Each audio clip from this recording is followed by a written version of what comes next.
우리 하나님 말씀은 요한복음 6장 41절부터 52절 말씀까지 보겠습니다.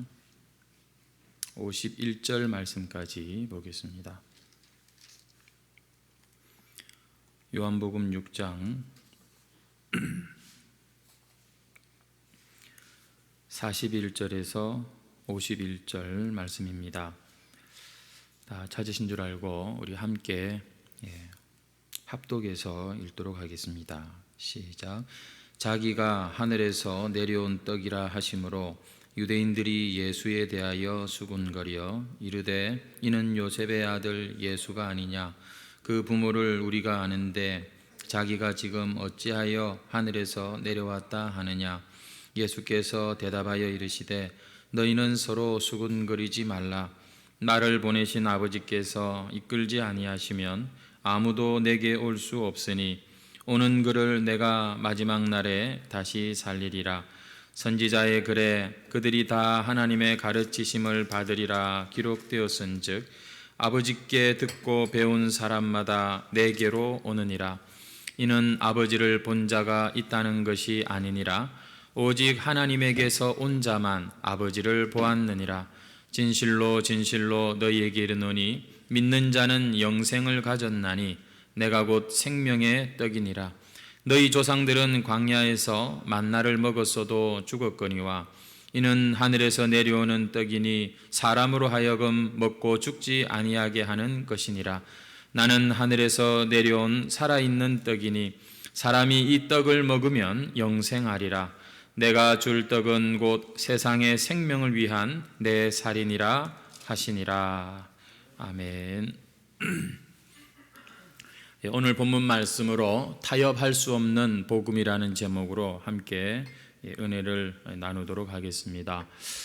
혹시 지금 집에서 예배하시는 분들 가운데 편하고 좋네 이런 생각을 하시는 분이 없기를 바랍니다. 사실 하나님께 예배를 드리고 집중하기가 더 어려운 상황인 것입니다. 이게 편한 게 아니고 더 온전한 예배하기가 쉽지 않은 상황이기 때문에 더 정신을 차리시고 마음을 모아서 하나님 앞에 참 예배자들이 되시기를 바랍니다. 우리 한번 옆에 있는 분들에게 인사하도록 하겠습니다. 몸은 떨어져 있지만 마음은 하나인 예배가 됩시다.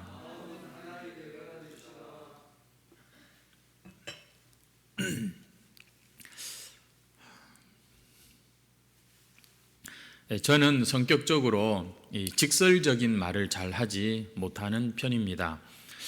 말을 직설적으로 했다가 썩 좋지 않은 그런 결과를 맛본 적이 몇 번이 있습니다. 그리고 또 직설적으로 말을 잘 못해서 또 피해를 보는 그런 경우도 있었던 것 같습니다. 사람을 이렇게 배려한다는 이유로 어떤 문제를 직접적으로 직설적으로 다루지를 않고 자꾸 피해 가다 보면은 오히려 그 배려가 그 사람을 더 힘들게 할 수도 있구나 이런 생각도 할 정도입니다. 그럼에도 불구하고 아마 저는 앞으로도 여전히 이 누군가와 대화할 때 어떤 그런 문제를 직접적으로 말하는 것을 되도록이면 피하지 않을까 그렇게 생각을 합니다. 제가 이런 스타일이다 보니까 이 상대방에 대해서 말을 직설적으로 하는 사람들을 보면 한편으로는 참 사람이 성격이 시원시원하고 좋다 이런 느낌도 있지만 또 한편으로 보면은 좀 걱정스럽기도 합니다. 왜냐하면 사실 저렇게 막 말할 수 있는 게 상대방에 대한 이해가 부족하거나 배려가 없어서 그럴 수도 있기 때문인 것이죠. 특별히 신앙생활하는 우리 성도들이 참 그렇게 말을 이렇게 아주 직설적으로 잘하는 것을 보면 좀 사람이 미숙하다 이런 생각을 제가 속으로 판단하기도 합니다. 여러분 성격 나름이라는 그런 말이 있지 않습니까? 사람 다 자기 생긴 대로 살고 성격 다 성질대로 그렇게 살지만 성령의 열매를 추구하고 참 자기를 부인하며 주님의 그 겸손하고 온유하신 그 모습을 따라 살기를 소원하는 성도라면 사실 그냥 성격 나름이라는 말은 어울리지가 않는 말입니다. 세상에 성질 없는 사람 어디 있습니까? 결국 그러한 것들을 우리가 날마다 십자가에 못 박고 참 부인하는 것이 또한 우리 성도의 삶이지 않겠습니까? 당연히 막 직설적으로 말하는 것을 조심스러워 할 수밖에 없는 것이죠. 하나님께 묻고 또 이 사람의 입장에서 생각해 보는 거, 이게 이웃을 내 몸처럼 사랑하는 거니까 그렇죠. 이렇게 상대방에 대해서 좀 직설적으로 이렇게 말하는 사람들이 저는 참 부담스럽기도 하지만 또 보면은 자기 자신에 대해서 또 지나치게 노골적으로 막 이렇게 말을 많이 하는 사람도 좀 불편한 것을 느끼게 됩니다. 언젠가 목회자 세미나에 참석을 했는데 자기 교회는 교인 수가 몇 명이나 되고 자기는 또 미국 가서 무슨 공부를 했고 또 자기 자식들이 또 어떤 지금 상태에 있고 자기가 얼마나 대단한 사람인지 자기 입으로 그렇게 스스럼 없이 막 이야기하는 걸 보고 있다 보면 그 사람 참 보면서 대단하다, 존경스럽다라기보다는 왠지 거부감이 드는 것이 아직 저의 그런 입장인 것 같습니다. 게다가 이런 사람들이 그래서 자기가 대단하니까 당신은 내 말을 따르시오, 이런 식으로 대화를 풀어간다면 아마 더 이상 관계가 깊어지기가 쉽지가 않겠지요. 일방적인 사람들, 지나치게 직설적인 사람들, 좋은 면이기도 하지만 사실 부정적인 면도 많지 않겠습니까? 요즘 현대인들은 뭔가를 결정하고 상황을 판단하는 데 있어서 참고할 만한 정보를 얻기가 참 쉽습니다. 그러다 보니까 굉장히 사람들이 보면 신중하고 이제는 너나 할 것 없이 다 얼마든지 자기가 원하는 부분에 대하여 전문적인 지식을 갖추기가 쉽죠. 그러다 보니까 신중하게 되고 더 이렇게 미루게 되는, 우유부단해지는 모습이 있는 것도 같습니다. 이럴 때는 누군가가 확 그냥 자기를 끌어당겨 주기를 원하는 그런 마음도 있는 것 같습니다. 그럼에도 불구하고 옛날처럼 어떤 권위적인 카리스마를 가지고서 일방적으로 강압적으로 누군가를 끌어가려고 하고 뭔가를 주입시키려고 하면 아마 아무리 조용하고 내성적이고 고분고분한 사람도 다 마음에 뭔가 반감이 생기고 마음문을 닫게 되지 않을까 싶습니다. 여러분, 제가 이 말씀을 왜 드리는가 하면 이것은 오늘날 우리 현대인들의 문제일 모습일 뿐만 아니라 이 지금 성경에 기록된 메시아를 기다리고 있는 예수님 당시의 유대인들도 마찬가지였다는 것입니다. 이 사람들도 예수님을 볼 때 간혹 이와 비슷한 그런 부담을 느끼게 되는 것이죠. 너무 예수님이 직설적으로 말씀을 하시고 너무 예수님께서 이 자신에 대하여서 좀 가까이 하기엔 너무나 부담스러운 말씀을 하시는 겁니다. 이 사람들은 예수님께서 나는 생명의 떡이다 이렇게 말씀을 하셔도 그렇겠지 생각을 했을 겁니다. 나를 믿으면 목마르지 않고 이제 절대 줄이지 않을 것이다 이렇게 말씀하셔도 그래, 맞아, 저분은 능력이 있으시니까 아마 예수님을 이해하려는 마음으로 그분의 말씀을 다 들었을 것입니다. 하나님이 보내신 메시아라면 그런 능력도 하나님이 안 주셨겠나. 조금 지나치게 말씀하시는 것 같지만 그래도 저분은 아주 틀린 말도 아니잖아. 얼마 전에 우리가 봤잖아. 오병이어를 가지고 얼마나 많은 사람이 먹었냐. 그런데 예수님께서는 한술 더 떠서 이런 말씀을 하시는 겁니다. 나는 하늘에서 내려왔다. 여러분, 우리가 오늘 읽지는 않았습니다만 성경책 펼치신 분들 38절에 보시면은 내가 하늘에서 내려온 것은 내 뜻을 행하려 함이 아니요 나를 보내신 이의 뜻을 행하려 함이라. 예수님이 말씀하시는데 하늘에서 당신이 내려왔다 이런 말씀을 하시는 겁니다. 물론 이 말씀도 이 사람들이 뭐 그래 까짓 거 어차피 내가 예수님을 찾아 나왔으니까 무슨 말씀을 하시든지 내가 다 이해하지 하고 마음 먹고 받아들이는 사람도 뭐 있을 수가 있겠죠. 하지만 이상합니다. 니고데모 앞에서는 이 사람의 수준에 맞추어서 대화를 하셨고, 그 사마리아 여인을 찾아가서는 그 사람의 처지와 형편과 그 사람의 수준에 맞추어서 얼마든지 대화를 하셨던 예수님 아니십니까? 근데 오늘 우리가 읽은 이 요한복음 6장의 말씀을 쭉 읽다 보면은 예수님께서는 오히려 이들의 지금 이 열린 마음을 닫으려는 그러한 의도를 가지고 계신가? 이런 생각이 들 정도로 이 사람들이 이해하고 못하고 이런 거는 상관없이 신경도 안 쓰시고 너무나도 직설적으로 당신이 하실 말씀만 하고 계시는 것입니다. 여러분, 이 사람들은요, 지금 예수님을 대적하는 예루살렘에 있는 그 바리새인들이 아닙니다. 지금 예수님의 말을 어떻게든지 트집을 잡아가지고 공격하려는 사람들이 아니에요. 이 사람들은 어떻게든지 한번 내가 예수님 믿어보려고 지금 갈릴리 호수를 같이 건너온 바로 지금 예수님을 찾아 나온 사람들입니다. 지금 이렇게 예수님 앞에 나와가지고서 언제 오셨어요? 하면서 반갑게 예수님께 환한 얼굴로 다가온 사람들입니다. 이들은 예수님의 추종자라고 할 수도 있습니다. 앞으로 어떻게 얼마든지 이 사람들을 예수님께서는 당신의 세력으로 당신의 사람들로 만드실 수 있는 가능성의 사람들입니다. 하지만 예수님의 말씀은 이러한 사람들도 이해하기가 너무나 어려울 만큼 너무도 직설적이고 너무도 받아들이기 힘든 그런 말씀을 하고 계시는 거예요. 그래서 오늘 본문 읽은 말씀 1절, 41절, 42절에 보니까 이 사람들이 좀 이렇게 난처해하는 모습을 보는 것이죠. 보시겠습니까? 자기가 하늘에서 내려온 떡이라 하심으로 유대인들이 예수에 대하여 수군거렸다라고 말합니다. 42절을 보시면 이는 요셉의 아들 예수가 아니냐, 그 부모를 우리가 아는데 자기가 지금 어찌하여 하늘에서 내려왔다 하느냐. 아니, 지금 이 예수를 우리가 어릴 적부터 보고 그 아버지를 아는 사람들도 우리 중에 있는데, 아니 난데없이 자기가 하늘에서 내려왔다고 하니 이게 도대체 무슨 말인지 사람들이 이해가 안 된 것입니다. 그래서 뭐 했다고요? 수군수군 됐다는 거죠. 근데 주님께서 그들에게 43절 뭐라고 말씀하십니까? 너희는 서로 수군거리지 마라. 서로 수군수군 되지 말라는 거예요. 예수님이 기분이 나쁘셨을까요?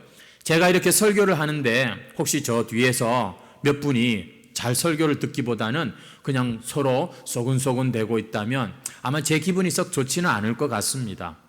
예수님도 지금 당신의 참 눈앞에서 이 수근거리는 사람들을 보고 기분이 나쁘셔서 그런지는 모르겠는데, 주님께서는 44절 말씀에 아주 더 극단적인 말씀을 하시는 것을 보게 됩니다. 우리 같이 한번 읽어볼까요? 44절 시작.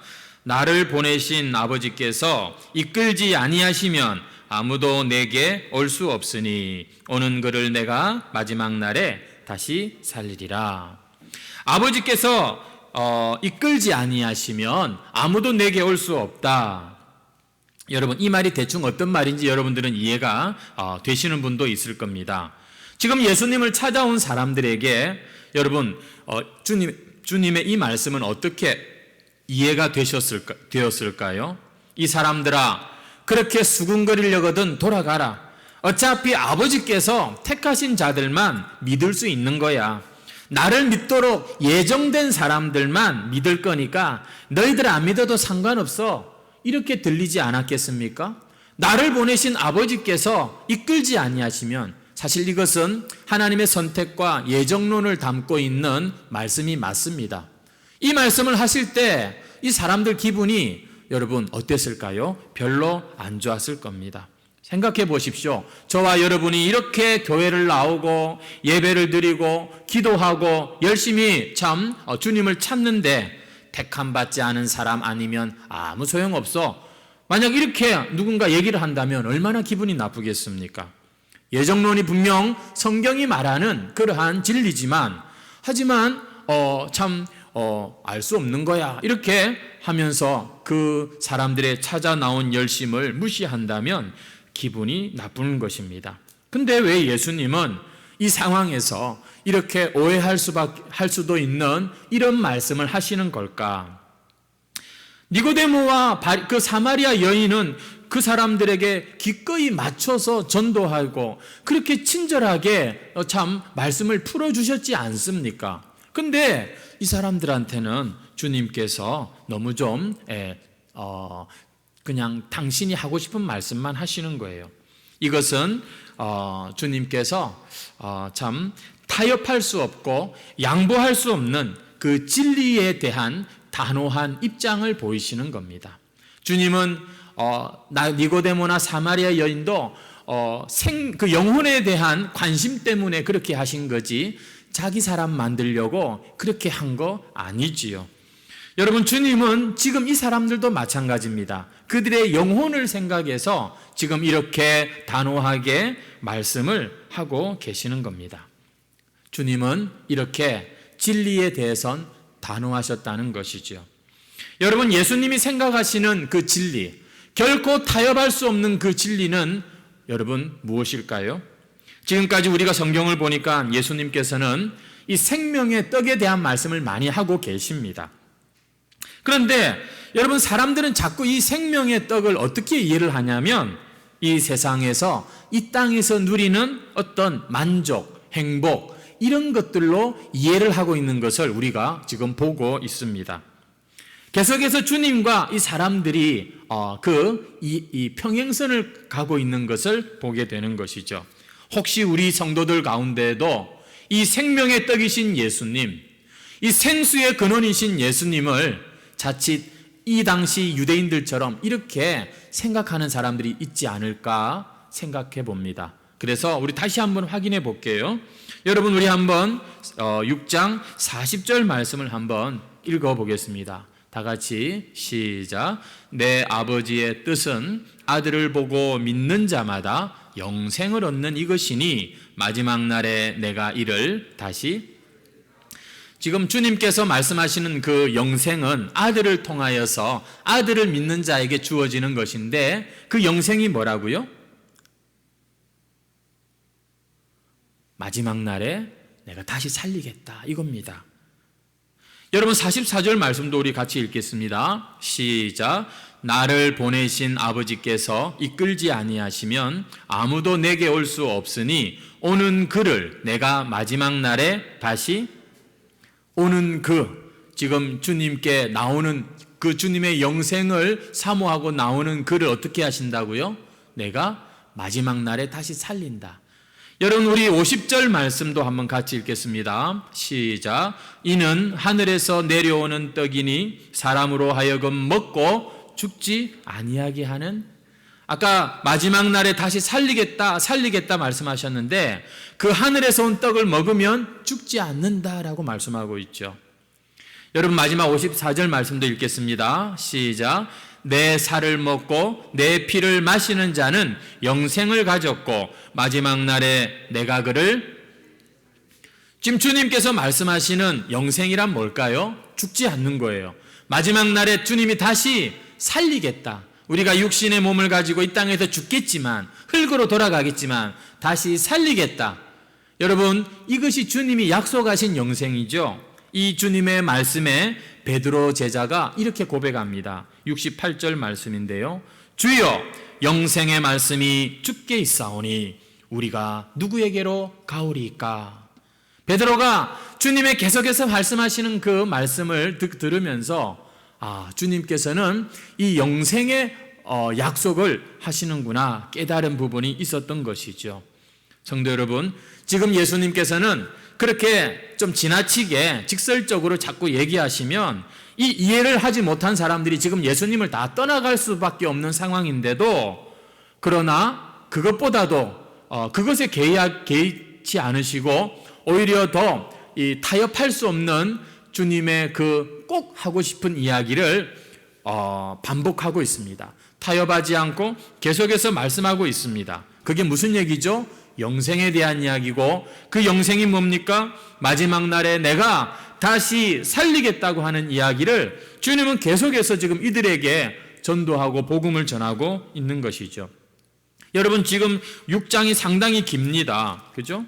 예. 그런데 이 6장에 주님께서 결국 말씀하시는 핵심은 한 가지예요. 영생에 대한 말씀인 겁니다. 그리고 그 영생이 지금 이 사람들이 생각하는 그런 이 세상에서의 만족과 어떤 축복, 이런 것이 아니라, 우리가 비록 육신이 땅에 묻히더라도 마지막 날에 내가 다시 살릴 거야, 하나님 앞에서 소멸한 존재가 아니라 하나님 앞에서 영생하는 존재로, 지옥 가는 존재가 아니라 천국 가는, 지금 이 땅의 이야기가 아니라 하늘의 이야기를 주님께서는 이 땅에 사는 사람들에게 그렇게 말씀하고 있는 겁니다. 아마 주님은 이 말씀을 하시면서 어떤 말씀? 영생에 관한 말씀, 다시 살아날 거라고 하는 이 마지막 때의 이야기를 사람들이 얼마나 비현실적으로 듣고 있는지, 얼마나 지금 제대로 이해를 못하고 있는지 다 알고 계실 겁니다. 그럼에도 불구하고 예수님이 지금 반복해서 이 말씀을 하십니다. 중단하지 않으십니다. 왜 그럴까요? 왜냐하면 이것이 진짜 예수님이 그들에게 하고 싶은 이야기이기 때문입니다. 정말 예수님께서 그들에게 말씀하고 있는 이 너무나 중요한 이야기는 이 땅에서의 이야기가 아니라 장차 우리에게 닥칠 그 영원한 세계에 대한 이야기를 말씀하고 있는 것입니다. 성도 여러분, 오늘날 이 세상에 사는 수많은 사람들이 도대체 이런 이야기를 얼마나 관심을 가지고 얼마나 믿고 여러분 살까요? 우리가 지금 이 다시 살 거라고 하는 이 예수님의 영생의 약속, 사실 우리도 많이 잊어버리고 사는 이야기 아닙니까? 장례식에 가니까요, 이 말씀이 상당히 좀 위로가 되는구나 하는 것을 느껴 본 적이 있습니다. 하지만 나중에 너희가 죽었더라도 내가 다시 살릴 거야, 주님의 이 약속 때문에, 그렇지, 그래서 나는 이 세상을 이렇게 살아야 되겠어, 나는 나의 가치관은, 나의 인생의 우선순위는 이런 거야, 이렇게 조정할 만큼, 여러분, 믿는다고 하는 사람들 중에도 여러분, 장차 우리에게 주어질 그 영생 때문에 내 현실의 문제를 조정할 만큼 여러분, 그것을 중요하게 생각하는 사람이 얼마나 될까요? 언젠가 그래, 죽음이 현실이 되겠지, 그러니까 예수 믿지, 교회도 다니지, 이게 약간 보험 드는 것 같은 이런 기분으로 예수님을 믿고 하나님의 그 영생의 복을 믿습니다. 하지만 실제 그것 때문에 내가 이 세상에서 그래서 나는 이거는 안 돼, 이렇게 해야 돼, 그렇게 결정을, 영향을 주는 그런 사람이 얼마나 있을까? 특별히 특별한 고난 없이 그럭저럭 일상을 살아가는 사람들에게 영생, 부활, 여러분, 이런 얘기들이 얼마나 마음에 와 닿겠습니까? 아마 그런 것 때문에 참 이 자신의 삶을 움직이는 사람들은 많지 않을 겁니다. 왜냐? 영생? 그거 좋지. 하지만 그것 때문에 내 이 현실을 포기할 수는 없기 때문입니다. 영생, 부활 좋지. 하지만 그것은 나중에 죽고 난 뒤의 일이니까 지금은 어쨌거나 나중 일이라는 것이죠. 그래서 여러분, 어떤 사람들은 이렇게 이야기합니다. 기독교도 자꾸 영생이니 천국이니 이런 뜬구름 잡는 얘기할 것이 아니라 이 세상의 이 가난의 문제, 이 억압과 부조리의 문제를 고발하고 이것을 회복하고 이것을 해방시키는 일에 좀 더 신경을 쓰면 좋겠다. 여러분, 많이 들은 민중신학이나 해방신학이 사실은 그렇게 말을 합니다. 그러면 교회 이미지도 좋아지고 더 많은 사람들이 교회로 몰려올 것이 아니냐? 여러분, 일리가 있지요. 하지만 성도 여러분, 이 세상을 더 나은 정의로운 사회를 만드는 것, 우리 인간의 존엄성을 되찾는 이것이 기독교 신앙의 본질이고 이것이 여러분 구원이라면 우리 인간의 가장 큰 문제, 이 죽음의 문제는 어떻게 해야 하는 것입니까? 저는 지금 이 영생 문제 때문에 교회가 이 세상 사는 문제, 사회 정의의 문제에 대해 침묵하자 이런 말씀을 드리는 건 아닙니다. 기독교 역사에는 이 영생에 대한 확신과 믿음 때문에 고난의 길을 자처한 사람들이 얼마든지 있습니다. 지금도 교회 안엔 약자들을 위하여 기꺼이 섬기고 헌신하는 그러한 분들이 많이 있습니다. 분명 기독교 신앙은 이 땅의 상황과 이 세상의 사람들, 이 땅의 이 문제들에 대해서 등을 돌리는 그런 종교가 아닙니다. 하지만 여러분, 누군가 어느 목사에게 영생이니 복음이니 이런 얘기는 좀 그만하시고 좀 더 긍정적이고 좀 더 현실에 유익하고 우리가 세상 사는데 힘이 되는 이런 말씀 좀 하세요. 요즘 사람들은 그런 설교 별로 안 좋아해요. 이렇게 말했다고 가정했을 때 그 목사가 말하기를 아버지께서 이끌지 아니하시면 주님께 올 사람은 없습니다.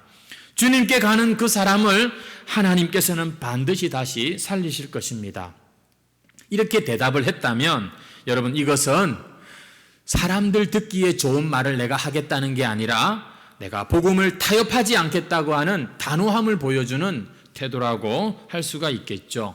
그래서 오늘 여러분, 주님의 이 말씀을 우리가 이런 차원에서 한번 생각해 보는 것입니다. 사랑하는 해광 가족 여러분, 우리는 도대체 왜 이렇게 열심히 교회를 다니고 있는 것입니까? 좀 더 변화되고 좀 더 착한 사람이 되어서 그래야지 하나님께 영광이 될 거니까. 이 하나님의 말씀을 더 잘 지키기 위해서, 그래서 우리가 말씀을 듣는 거니까.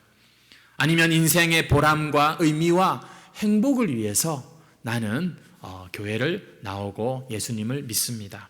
아니면 주님이 말씀하신 것처럼 떡을 먹고 배불렀구나, 그런 이유 때문에 우리가 주님을 찾고 있는지도 모르겠습니다.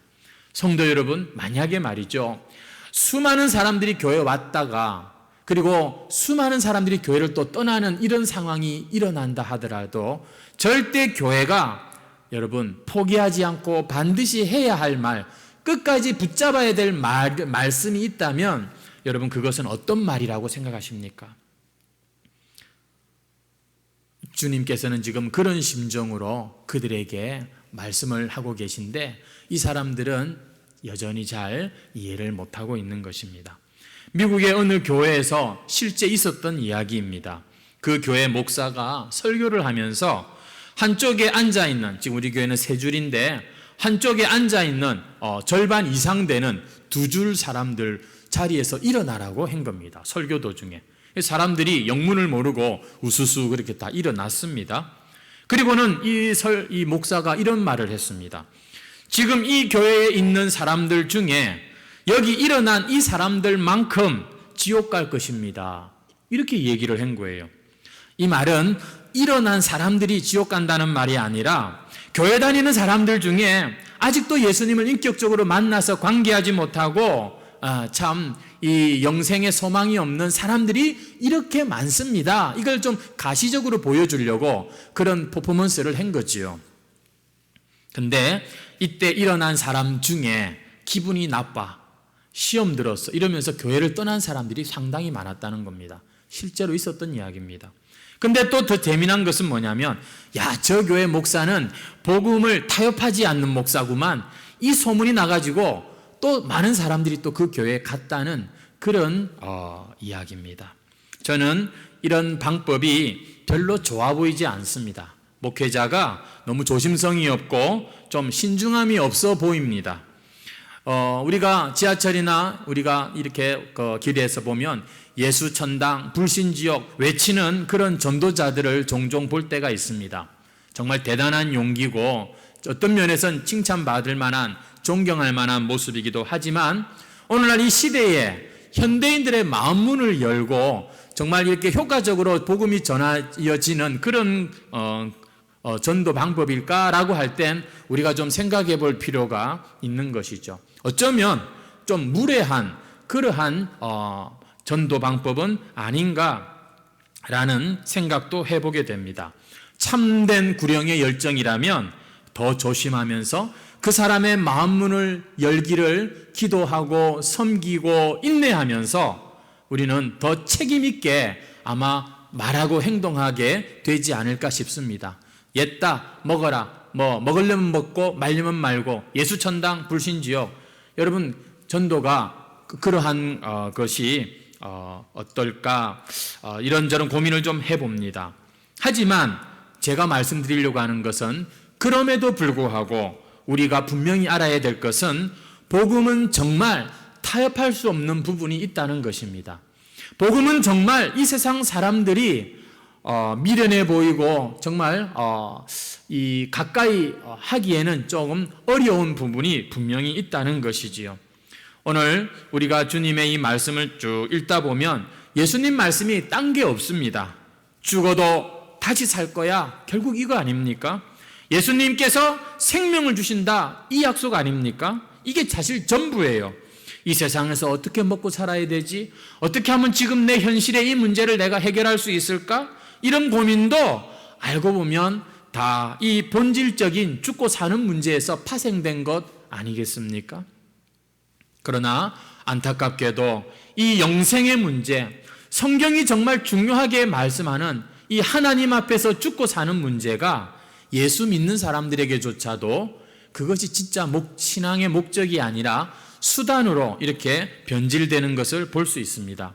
다시 말하면 어떤 교회가 성장하고 사업이 형통하고 이러한 목적 때문에 영생이라고 하는 것도 옵션으로 그냥 말하는 정도가 되어 버렸다는 것이지요. 사랑하는 성도 여러분, 우리 해광교회 성도 여러분, 하나님께서 우리에게 정말 주시고자 하는 이 선물이 무엇입니까? 그것은 이 땅의 생명으로 끝나는 것이 아니라 영원한 생명이 하나님 앞에 살 수 있도록 길을 열어주시는 이 약속인 줄 믿습니다. 여러분, 이것이 얼마나 귀하고 소중한지는 정말 나중에 우리가 가면 더 확실하게 알 수 있을 것입니다. 어떤 목사님이 그런 말을 했습니다. 오늘날 복음은 마치 효력이 없는 양약처럼, 마치 위험하지 않는 독약처럼 되고 말았다. 왜냐? 너무나 물을 많이 탔기 때문이다. 본질과 이 핵심을 너무 많이 벗어났다. 이렇게 아주 말씀하시는 설교를 제가 들었습니다. 사랑하는 성도 여러분, 사랑하는 우리 해광교회 성도 여러분, 정말로 예수 그리스도가 여러분, 그분이 여러분의 인생의 참 소망이십니까? 여러분은 정말로 그분께서 우리를 다시 살리신다고 하는 오늘의 이 말씀이 믿어지십니까? 여러분은 정말 예수님과 함께 우리 믿는 자들이 그 나라에서 영원히 살 것을 믿고 이 하루하루를 살고 계십니까? 베드로는 정확하게는 아직까지 다 알지 못하지만 여전히 거울을 보는 것 같이 희미하지만 이렇게 고백하는 것입니다. 영생의 말씀이 주께 있사오니 우리가 어디로 가겠습니까? 사람들이 다 떠나도 주여 우리는 주님 말고는 갈 데가 없는 사람들입니다. 이 고백을 하고 있는 것을 보십시오. 이것이 바로 교회의 기초가 되는 것입니다. 이것이 바로 오늘 교회에 나오는 사람들의 정체성인 것이고 공통된 고백인 것입니다. 수많은 사람들이 예수님을 따른다고 하지만 진짜 주님이 약속하신 이 말씀을 믿고 붙들고 세상 사는 사람들 별로 많지 않은 이 시대에 우리 해광교회 성도 여러분들이요, 오늘 예수님이 말씀하신 아버지께서 이끄는 자들은 다 그렇게 믿을 수 있다, 다 알게 된다, 이렇게 말씀하시는 이 주님의 말씀을 여러분 진심으로 받으시고 진심으로 이 복음을 붙잡으시고 고백하시고 살아가시기를 주님의 이름으로 축원합니다. 찬송 드리겠습니다. 488장